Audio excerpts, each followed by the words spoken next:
Assalamualaikum warahmatullahi wabarakatuh. Selamat pagi anak-anak ibu yang solih dan solihah. Alhamdulillah kita bertemu lagi hari ini di pelajaran pendidikan agama Islam. Hari ini kita akan melanjutkan pembelajaran kita yang sebelumnya, yaitu mengenai kandungan surat Al-Falaq. Ya, ini pertemuan kedua kita dan hari ini kita membahas mengenai kandungan surat Al-Falaq.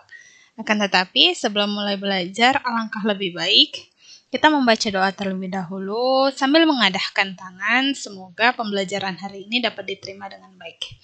Bismillahirrahmanirrahim. Rabbi zidni ilman warzuqni fahman waj'alni minas sholihin. Amin. Semoga lancar ya pembelajaran hari ini. Nah, hari ini kita mempelajari tentang kandungan surat Al-Falaq.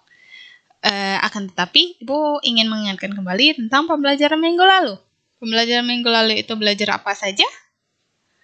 Iya, minggu lalu itu kita belajar mulai dari bagaimana turunnya surat Al-Falaq, berapa ayat, termasuk golongan apa. Jangan lupa ya, kemudian kan pada akhir pembelajaran Ibu meminta kalian untuk menghafalkan surat Al-Falaq. Oke, sebelum kita mempelajari dan melihat apa sih kandungan surat Al-Falaq, kita lihat dulu terjemahan dari tiap ayatnya ya. Karena kita orang Indonesia dan bukan orang Arab, alangkah lebih baik kita menerjemahkannya terlebih dahulu agar lebih paham. Baik, kita mulai. Bismillahirrahmanirrahim. Qul a'udzu birabbil falaq. Itu kul itu katakanlah. A'udzu, aku berlindung. Birabbi, dengan Tuhan. Al-Falaq, yang menguasai subuh atau fajar. Jadi qul a'udzu birabbil falaq itu katakanlah aku berlindung kepada Tuhan yang menguasai subuh atau fajar. Kemudian ayat yang kedua, min syarri ma khalaq. Min itu daripada kata dasarnya. Kemudian syarri itu kejahatan atau bisa kata dasar itu syir. Kemudian makhluk, makhluk yang dia ciptakan. Jadi kholak itu makhluk, kholik itu Tuhan. Ya, kholak itu makhluk, kholik itu Tuhan. Jadi min syarri ma kholak, dari kejahatan makhluk yang dia ciptakan. Dia ciptakan. Dianya itu siapa? Dianya itu Allah Subhanahu wa taala. Kemudian ayat yang ketiga, wa min syarri ghasikin idza waqab. Wamil, sama seperti ayat yang kedua, dan daripada syarri kejahatan ghasikin malam idza waqab, apabila telah gelap gulita. Kemudian ayat yang keempat, wa min syarrin nafatsati fil uqad. Wamil sama, dan daripada syarri kejahatan nafatsati fil uqad, perempuan-perempuan penyihir yang meniup pada buhul-buhul atau talinya. Kemudian ayat yang kelima, wa min syarri hasidin idza hasad. Wa min sama seperti yang ayat sebelumnya, dan daripada syarri kejahatan hasadin, orang yang dengki. Hasad itu dengki ya. Idza, apabila hasad, dia dengki. Jadi wa min syarri hasidin idza hasad, dan dari kejahatan orang yang dengki apabila dia dengki. Nah, bisa dilihat kan di sini dari ayat pertama sampai ayat kelima itu meminta perlindungan kepada Allah Subhanahu wa taala dari kejahatan-kejahatan. Nah, baiklah, selanjutnya kita melihat apa kandungan surat Al-Falaq ini. Yang pertama, surat Al-Falaq itu mengandung isti'azah. Artinya meminta perlindungan kepada Allah Subhanahu wa taala dari segala kejahatan makhluk. Makhluk ini bisa siapapun dan apapun, termasuk dirinya sendiri yang merupakan ciptaan Allah. Nah, bisa dilihat kan dari ayat kedua sampai ayat kelima itu kan meminta perlindungan kepada Allah dari kejahatan makhluk yang diciptakan, kejahatan malam, penyihir, dan orang yang dengki atau hasad. Kemudian yang kedua itu dalam mohon perlindungan dalam surat Al-Falaq ini Allah disebutkan sebagai sifatnya yaitu Rabbul Falaq.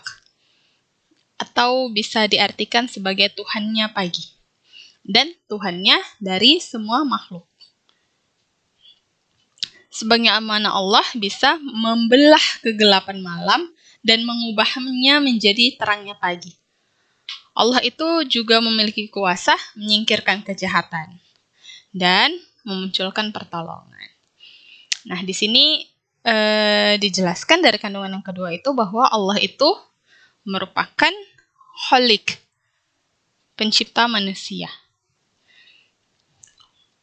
Kemudian kandungan yang ketiga, surat Al-Falaq ini mengandung isti'adzah seperti yang Ibu katakan tadi, atau meminta pertolongan kepada Allah dari kejahatan di waktu malam, kejahatan sihir, dan kejahatan orang-orang yang hasad.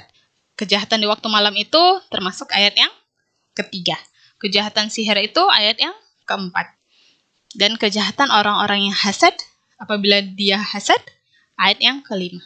Meskipun ketiga kejahatan ini termasuk kejahatan dari makhluk Allah, ya, ketiganya memerlukan perhatian khusus sehingga disebutkan lebih rinci.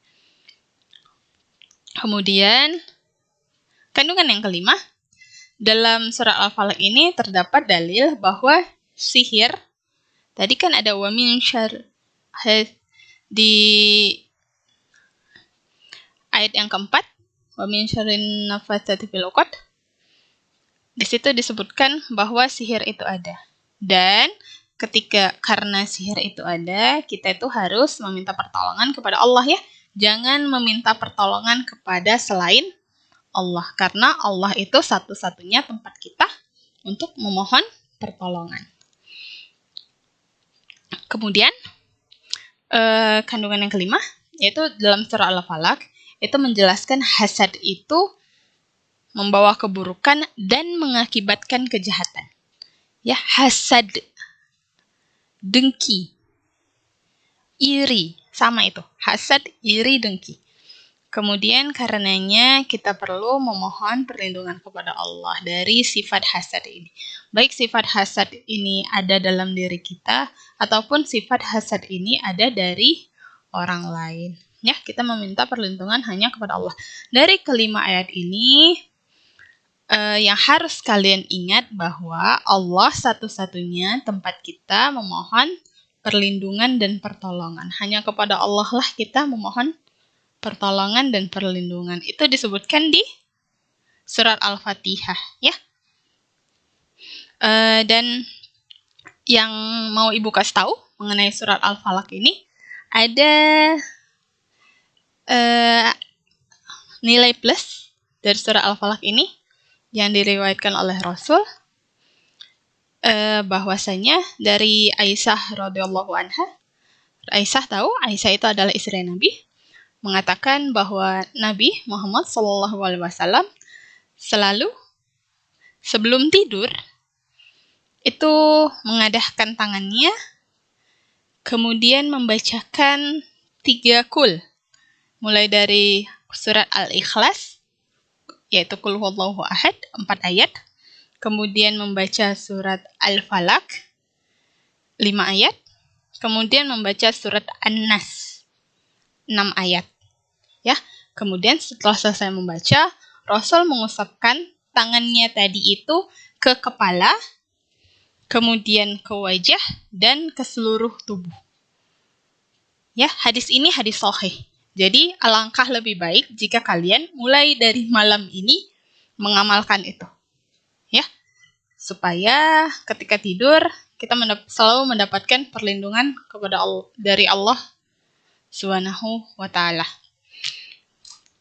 Karena kan di surah Al-Falaq seperti yang sudah kita bahas tadi, salah satunya itu meminta pertolongan dari Allah dari sihir, ya, dari sihir.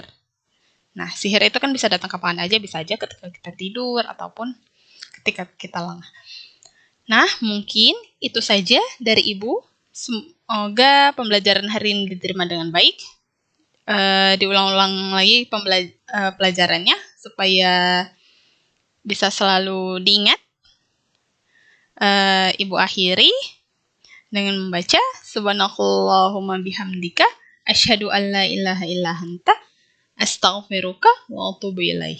Semoga kalian semua selalu diberikan Allah kesehatan dan keselamatan ya. Semoga kita bertemu lagi minggu depan di pelajaran yang sama, di hari yang sama, di jam yang sama. Terima kasih, selamat belajar semuanya, semangat belajar semuanya. Ibu pamit, Assalamualaikum warahmatullahi wabarakatuh.